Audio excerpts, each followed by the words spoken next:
குடையவன் 10 குடையவன். இப்பதான் வந்து ஒரு ராசி பத்தி கொஞ்சம் ஒரு கிரகத்தை தான், அதாவது பார்த்தீங்கன்னா எல்லா கிரகத்தை வச்சு பலன் சொல்றது ஒரு விதம். இந்த புதன் பகவான் அதாவது 9 நவகிரகமும் ஒவ்வொருத்தருக்கும் இல்லாம எந்த இயங்காது. அப்ப இந்த ராசி மிதன ராசி, அப்ப மேச ராசின்னு வருவோம். இந்த மேச ராசிக்கு இவர் என்னவா வருவார், ரிஷப ராசிக்கு இந்த புதன் என்னவா வருவார், அப்ப கடகத்துக்கு என்ன வருவார், சிம்மத்துக்கு என்ன வருவார், அதை கொண்டுதான் அப்படி பாடம் சொல்லிட்டு வரோம். பாண்டு சொல்லி இப்ப முடிக்கிறோம். ஓகேங்களா?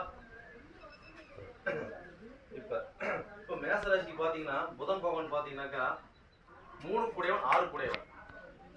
அப்ப 3 குடையவன் 6 குடையவன் பாத்தீங்கன்னாக்கா அப்ப வந்து பாத்தீங்கன்னா இப்ப எங்க போற கடகத்துக்கு போயிட்டு இருக்காரு. கடகத்துக்கு போயிட்டு இருக்காரு. இங்க வந்து ஏன்னா தோசி ஏதாவது ஒரு கிரக தெரியுங்களா? யாரு தெரியுமா?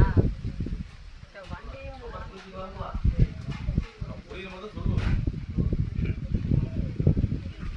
அப்ப வந்து கடகராசியில போறாரு. அப்ப கடகராசியில வந்து பாத்தீங்கன்னாக்கா மேச ராசிக்கு